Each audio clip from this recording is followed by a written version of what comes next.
Consumer confidence recovered in the second quarter.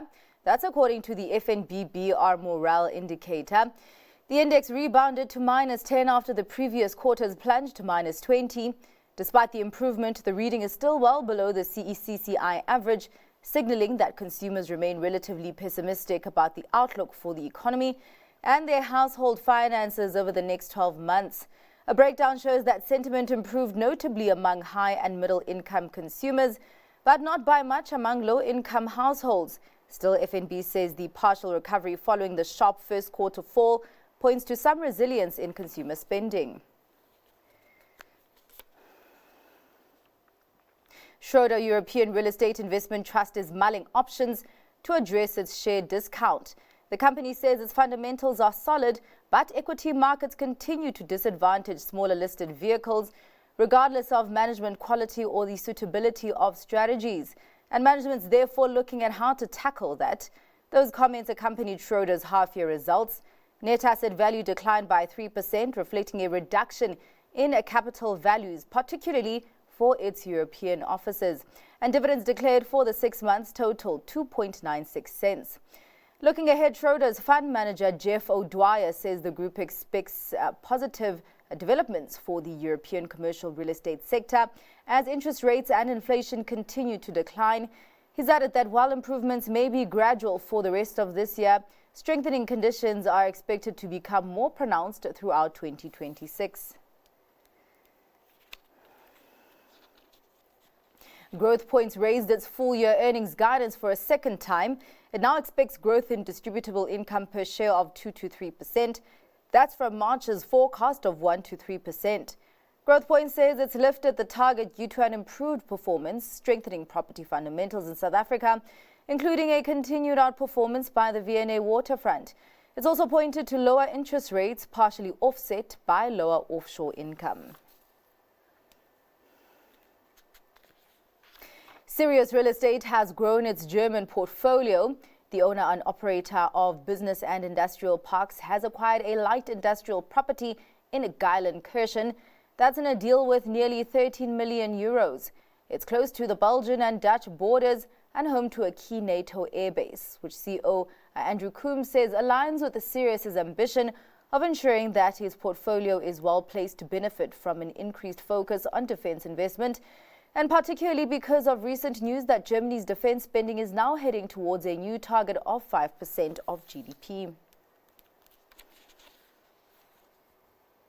Solid, that's how Hyprop summed up its recent performance. The retail funds shared a 5-month update and says demand for space in its South African and Eastern European centres remains resilient. Here at home, tenant turnover rose 7%, while trading density came in just over 10% higher. Sirius says the portfolio performed better in April and May due to the public holidays.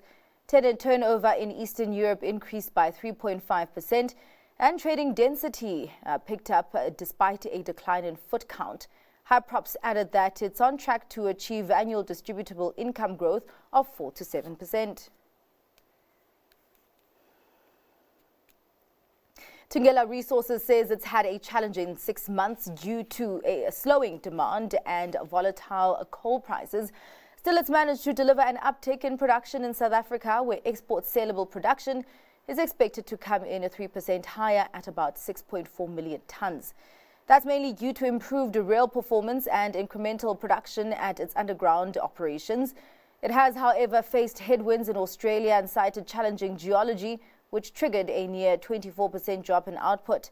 But Tangela says an improvement is expected in the second half. In international news, Shell has rejected reports that it is in talks to acquire BP, following a Wall Street Journal article claiming the oil giant was exploring a potential takeover of its UK rival. Here's more detail in this report. Shell has denied reports it's in talks with BP regarding a takeover. The Wall Street Journal said negotiations were at an early stage, but Shell said no talks were taking place and it was focused on raising its own value. BP declined to comment. The British oil giant has been the subject of takeover speculation for years due to the relative underperformance of its stock. It is currently valued at around $80 billion. compared to over $200 billion for Shell. However, any takeover would be likely to face intense scrutiny by watchdogs. A deal of such size hasn't been attempted in the energy industry since US majors Exxon and Chevron held preliminary talks during the COVID pandemic. The Journal said potential terms of a deal between BP and Shell weren't known, with a tie-up far from certain. CNBC cited sources saying BP could be broken up if a takeover goes through. Shell chief executive Wael Sawan has repeatedly said his firm has a very high bar for making acquisitions, with buying back shares a better use of money. And Swedish fashion retailer H&M reported a slightly stronger second quarter profit, an encouraging sign as CEO Daniel Över tries to reboot the brand and improve profitability. Let's take a look for more detail. H&M shares were up more than 6% Thursday. Investors were happy when the fashion giant reported a slightly stronger than expected second quarter profit. They focused on the profit number rather than second quarter sales, which fell more than predicted. Thursday's update was encouraging for CEO Daniel Över as he tries to refresh the Swedish brand. He said his focus is on profitability rather than solely sales growth.